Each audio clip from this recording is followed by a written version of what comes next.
It's pretty common for people with disabilities to have to dispel myths at interviews and on the job. Here are 5 myths about disabilities and employment.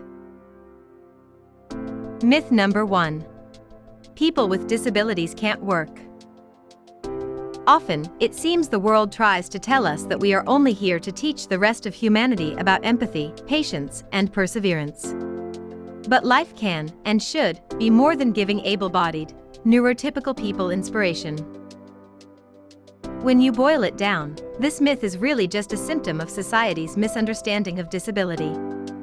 The real problem disabled job seekers face is companies not giving us the opportunity to showcase our skills.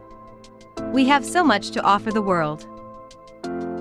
People with disabilities can work and often do at least as well in employment as people without disabilities.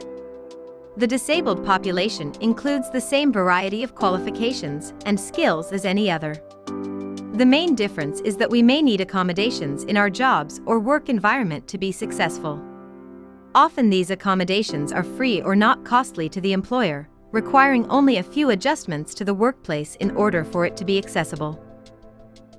Many communities have organizations, often not-for-profit, who have services to help disabled members of the community, and employers find the perfect match. An organization such as this might help local businesses provide customized employment. People who work in these positions, often called job developers or employment specialists, may offer services like job coaching, or help businesses learn to use job carving and job creation to match a job to a specific job seeker. Myth number 2. People with disabilities are limited in what we can do. Our disabilities often carry with them social stigmas of weakness and helplessness. In reality, people with disabilities have a wide range of remarkable talents and passions, including the ability to excel in many fields, from science and technology to the arts and humanities. If we examine this myth through the lens of the social model of disability, we see it for what it really is: society's inability to create an environment that is accessible to all its members. For those who may not be aware, the social model of disability is based on a human rights perspective, rather than the medical perspective so often used to shape disability discourse. We'll talk more about that next week. Myth number 3. Customers won't want to interact with an employee with a disability. As disabled individuals, we all know that this is not true. Most of us have friends and family members who very much enjoy being around us. It is true, though, that many of us have experienced staring and other unfortunate reactions from members of the public. This attitude and the myth itself are born from the fear of the unknown. People that don't know or understand disabilities may react unpleasantly to disabled people. However, the solution is not for society to hide us all away and hope no one ever interacts with us. The solution is for disabilities to be better understood by the general population, for disabled people to be out in public and seen as members of the community. The more people interact with disabled people, the less they will fear us. There is a huge misconception of what it means to be disabled, and most of the time it's because the public never gets the chance to be able to interact with disabled people for themselves. Myth number 4. Disabled employees take too much sick leave. Though it is widely believed that disabled employees take more sick time, there is no evidence behind this assumption. In fact, employers may save money long-term if they hire someone who has a disability. The sick leave problem has been perpetuated largely because of ignorance, and in reality, the data shows that the opposite may be true. Employees with disabilities have the same or sometimes even higher attendance than their peers. According to research by DuPont Corporation, 86% of employees with disabilities reported average or above rates of attendance as compared to non-disabled individuals. A study by Blank and Braddock found no significant difference between disabled employee attendance and their non-disabled peers. The researchers from the Olson, Siafis, Yovanov, and Menk study also found that at the individual level, employees with disabilities took similar or even less time off. Perhaps it is the stereotype itself that is causing this discrepancy? Since workers with disabilities know that they are under higher levels of scrutiny than their peers, Does it make them more likely to come into work every day? Myth number 5. Disabled employees are more likely to quit.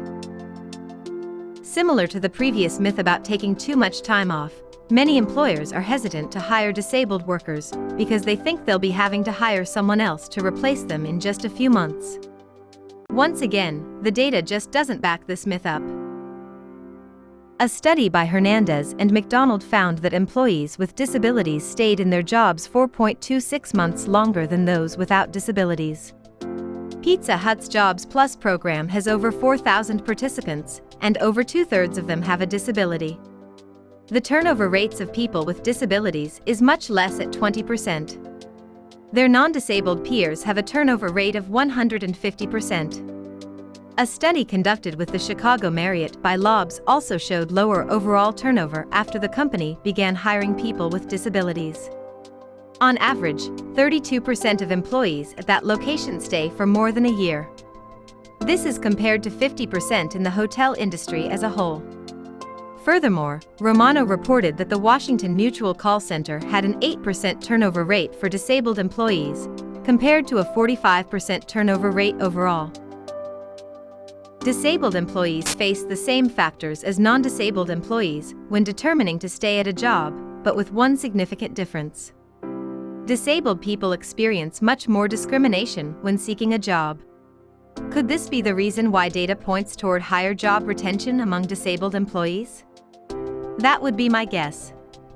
Another possible contributor to this phenomenon might be that non-disabled employees have fewer options when a job is not accommodating to their needs. Just a thought. In the end, though, the best way to keep a disabled employee, or indeed, any employee, on the job is to make the work environment as hospitable and accommodating as possible. Bonus myth. You can't fire or discipline a disabled employee, or you'll be sued. As discussed above, a common misconception about people with disabilities is that they will be unreliable or unproductive. Worse, there is a fear among many employers that trying to discipline or fire an employee with disabilities can lead to litigation and prove costly. However, the reality is that hiring someone who has a disability requires the same rules and expectations as hiring any other employee. There are laws protecting disabled individuals from discrimination at the workplace, but these laws are no more difficult to understand or navigate than those protecting the rights of any other group, such as the many laws about sexual harassment. If an employer properly documents any problems with, and disciplinary actions given to, a disabled employee, they are no more likely to lose money in court than if they terminated any other employee. Companies should work to accommodate disabled employees, but everyone needs to be held accountable at the workplace.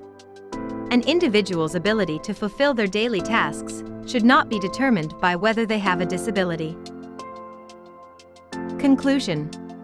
Or why should I care? Right. So you're not an employer, probably, but a disabled job seeker. Why does any of this matter to you? Well, these are some of the most common barriers we will come up against in an interview and at work. You should be aware of these misconceptions before you head into interviews with potential employers so that you can persuade them that they do not apply to you. How can you be ready to debunk them if you're not aware of them?